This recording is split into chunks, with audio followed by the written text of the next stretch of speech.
Hello all.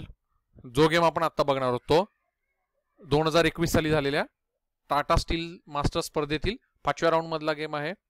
खेळणारे खेळाडू आहेत पांढऱ्या बाजूला निल्स ग्रँडेलियस आणि काळ्या बाजूला MVL. तर हा देखील एक अतिशय चांगला गेम आहे जो तुम्हाला नक्की आवडेल. डावाची सुरुवात पांढऱ्या खेळाडूने केली होती E4 आणि MVL ने नेहमीप्रमाणे उत्तर दिले C5 सिसिलियन डिफेन्स.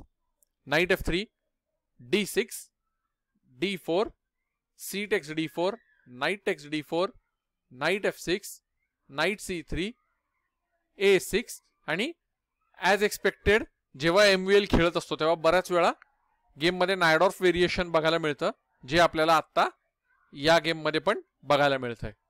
पुढची चाल होती bishop G5 E6 F4 queen B6 queen D2. आता क्वीन D2 ही चाल खेळल्यानंतर तुमच्या लक्षात येईल की B2 हे जे प्याद आहे या प्यादाला कोणाचाही सपोर्ट नाहीये. काळा वजीर ते प्याद मारू शकतो पण अनेक वेळा ही जी चाल आहे ती खेळाडू खेळतात त्याला पॉइझन पॉन म्हणतात की जे मारल्यानंतर तुम्ही जर बघितलं तर MVL ची चाल होती queen text B2 as expected, ज्यानंतर रुक B1 आणि बी कॉलम जो आहे तो हत्तीसाठी ओपन होतो. म्हणजेच पांढरा खेळाडू जो आहे तो आपल्या प्यादाचं बलिदान देतो पण त्या बदल्यामध्ये आपला हत्ती जो आहे तो जास्त वेगाने डेव्हलप करतो.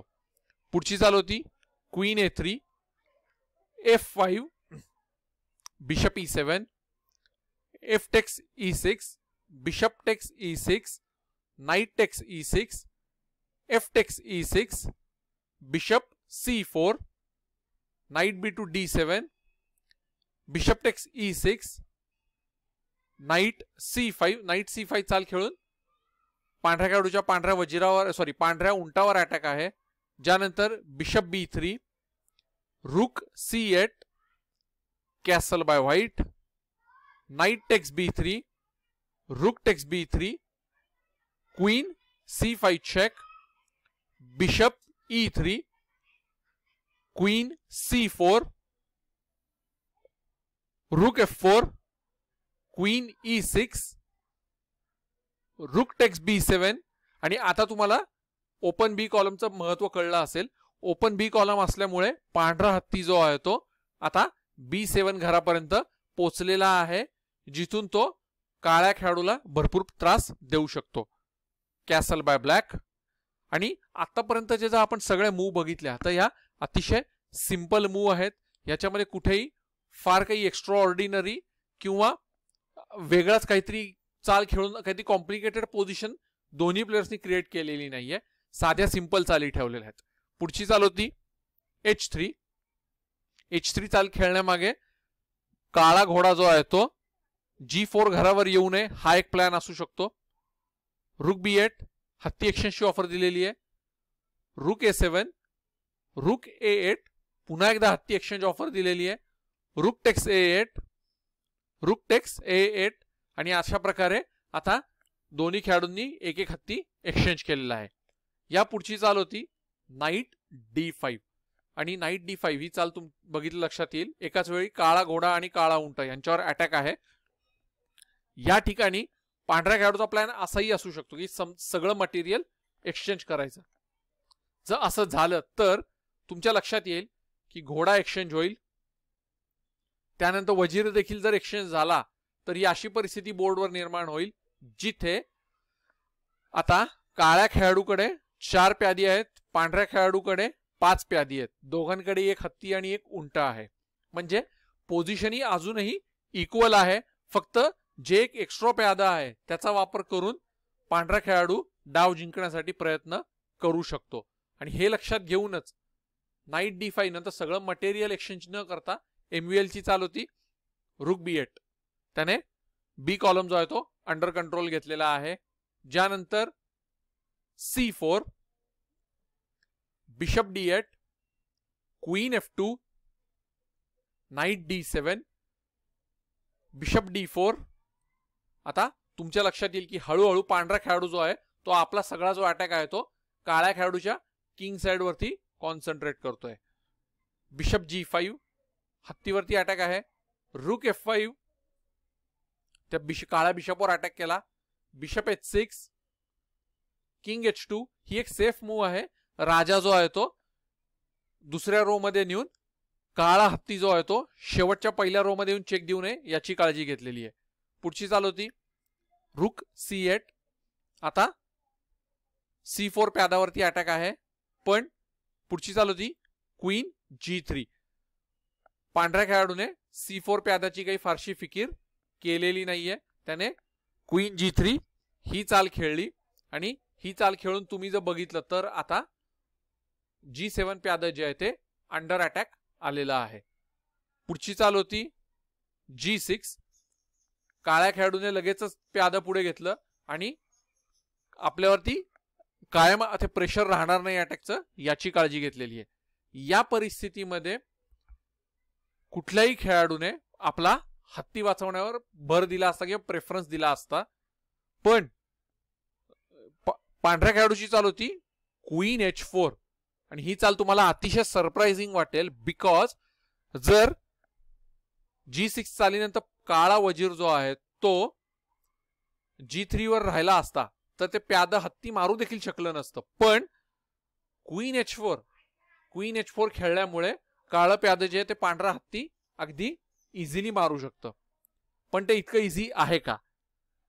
या परिस्थितीमध्ये काळ्या खेळाडूची चाल होती बिशप F8. त्याने देखील हत्ती मारला नाही का? तर त्याचं कारण आपण बघू. क्वीन H4 नंतर जर काळ्या प्यादाने पांढरा हत्ती मारला असता तर पांढऱ्या खेळाडूने कदाचित आपल्या प्यादाने अशा प्रकारे काळं प्यादा मारलं असतं आणि हे असं व्हेरिएशन आपल्याला बोर्डवरती बघायला मिळालं असतं. आणि आता अशी परिस्थिती बोर्डवरती आलेली आहे की F5 या घरावरती पांढरं प्यादा पोचल्यामुळे काळा वजीर जो आहे तो केवळ आणि केवळ E8 आणि E8 आणि E2 या दोन स्क्वेअर वरती सेफ आहे. बाकी तुम्ही कुठलाही स्क्वेअर बघा, ऑलमोस्ट प्रत्येक ठिकाणी काळ्या वजीरावरती अटॅक होतोय. मग समजा लेट्स से आता काळा वजीर जो आहे तो राजाच्या फार लांब नेऊ नये म्हणून जवळ जरी घेतला तरीही हे असं काहीतरी व्हेरिएशन आपल्याला बघायला मिळू शकेल. ज्यानंतर पुढची रॅन्डम चाल कुठलीही खेळली तरी पांढरा घोडा जो आहे तो डेफिनेटली F6 घरावर येईल, राजाला चेक देईल, राजा कोपऱ्यात जाईल आणि त्यानंतर विंडमिल सारखा अटॅक आपल्याला बघायला मिळू शकतो. किंवा अजूनही काही व्हेरिएशन्स आहेत. पण एकंदरीत ही परिस्थिती बघा. या परिस्थितीमध्ये चेस इंजिन सुद्धा पांढऱ्या खेळाडूला जिंकण्याचं म्हणजे जास्त जिंकायचे चान्सेस आहेत असंच सांगतंय. ही परिस्थिती अशी आहे की आता वजीर कायम अडकून राहिलाय. वजीराने जर प्यादा वगैरे मारायला वजीर हलवला तर हा डायरेक्ट चेकमेटच होईल.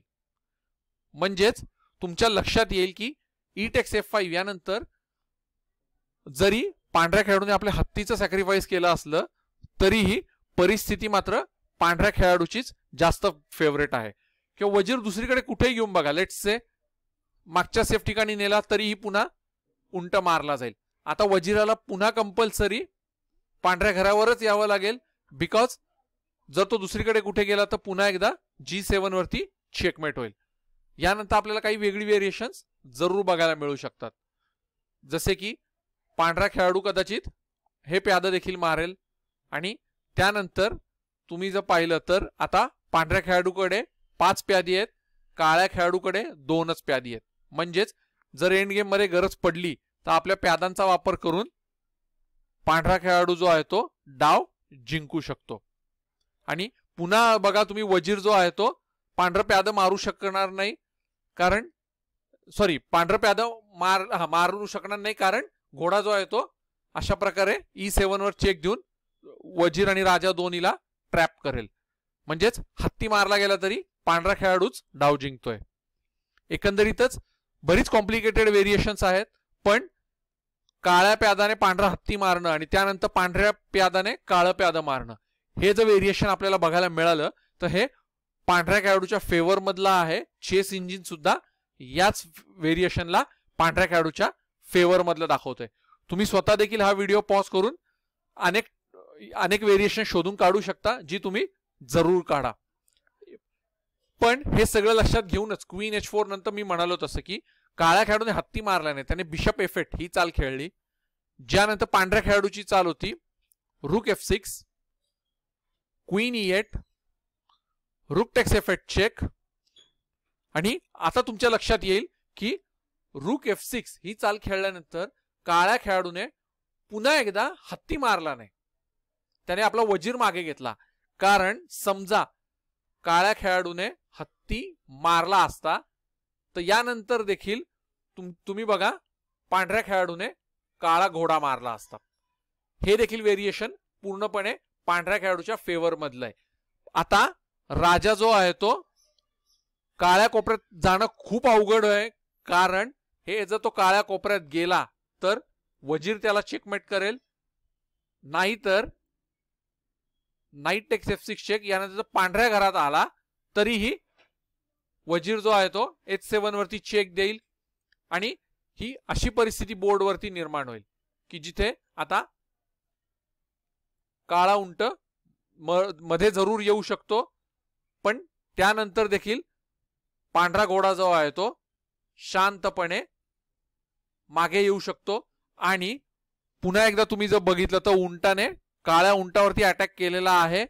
आता काळा उंट जो आहे तो डबल अटॅक अंडर आहे, त्यामुळे पुन्हा एकदा हत्तीला जवळ घ्यावं लागेल. म्हणजेच व्हेरिएशन चेंज होतील किंवा अजून काही वेगळी चाल असू शकेल, बट आता काळे पिसे कायम काळ्या राजाला प्रोटेक्ट करण्यासाठी वापरले जातील. त्यानंतरही बरेच व्हेरिएशन्स आहेत, तुम्ही जरूर कॅल्क्युलेट करून ते बघू शकता. नाईट टेक्स F6 चेक नंतर राजा पांढऱ्या घरात जरी आला तरीही, सॉरी हे चुकून झालं, हे असं व्हेरिएशन आपल्याला बोर्डवरती बघायला मिळू शकतं. उंट मध्ये येईल. अजूनही काही वेगळी व्हेरिएशन्स जरूर ट्राय करून बघा. कदाचित पांढरा खेळाडू आपला पांढरा घोडा जो आहे तो D5 घरावर घेणारही नाही, तो पहिल्यांदा आपला पांढरा घोडा जो आहे तो G4 घरावर येईल. ज्यानंतर तुमच्या लक्षात येईल की ऑलरेडी काळ्या उंटावर डबल अटॅक आहे, हत्ती जरी वाचवायला आला तरीही पांढरा घोडा आता नाईट H6 चेक, राजाला चेक आहे. राजा कुठेही जरी हलवला तरीही हत्ती नक्की मारला जाऊ शकतो आणि तो मारला जाईल. पुन्हा एकदा राजाला चेक आहे, राजा मागे जाऊ शकतो, पण कुठलंही व्हेरिएशन तुम्ही ट्राय करून बघा, ते पांढऱ्या खेळाडूच्या जास्तीत जास्त फेवर मधलंच असेल. म्हणूनच रूक F6 यानंतर ही ओरिजिनल पोझिशन होती जिथे काळ्या खेळाडूने पांढरा हत्ती मारला नाही, त्याने क्वीन E8 ही चाल खेळली. ज्यानंतर पांढऱ्या खेळाडूची चाल होती rook takes F8 check, queen takes F8, knight E7 check, king F7, knight takes C8 आणि ही चाल खेळल्यानंतर MVL ने आपली हार मान्य केली. त्याचे कारण आता पांढऱ्या खेळाडूकडे 3 मोहरे आहेत आणि 5 प्यादी आहेत, काळ्या खेळाडूकडे 2 मोहरे आणि 4च प्यादी आहेत. अगदी घोडा जरी मारला तरीही हे अशा प्रकारचं व्हेरिएशन आपल्याला बघायला मिळू शकतं, जिथे आता काळ्या राजाला चेक आहे. काळा राजा लिटरली कुठेही जरी गेला, कुठल्याही स्क्वेअर वरती जरी गेला तरीही मागे गेला तर पूर्णच प्रॉब्लेम होईल, कारण हा अशा प्रकारे चेक दिला जाईल आणि वजीर मारला जाईल, म्हणजे हे तर शक्य नाही. किंवा नाईट टेक्स C8 नंतर वजीराने पांढरा घोडा मारला चेक, तर हे असं व्हेरिएशन बघायला मिळेल जिथे आता एंड गेम मध्ये 2 पीसेस असले तरीही पांढऱ्या खेळाडूकडे 5 प्यादी आहेत, 3 प्यादी एक्स्ट्रा आहेत जी ग्रँडमास्टर लेवलला जिंकण्यासाठी पुरेशी आहेत. तर हे सगळं लक्षात घेऊनच नाईट टेक्स C8 या चालीनंतर MVL ने आपली हार मान्य केली आणि नील्सने हा डाव जिंकलेला आहे. तर आय होप तुम्हाला हा गेम आवडला असेल. हा काहीसा कॉम्प्लिकेटेड गेम होता जिथे व्हेरिएशन्स जी होती ती अगदी स्ट्रेट नव्हती, पण ग्रँडमास्टर लेवलचे खेळाडू किती पुढचा विचार करू शकतात हे तुम्हाला नक्की लक्षात आलं असेल. तर तोपर्यंत तुम्ही चॅनल जरूर बघत राहा. मी अजूनही चांगले चांगले गेम्स घेऊन परत येईन. धन्यवाद.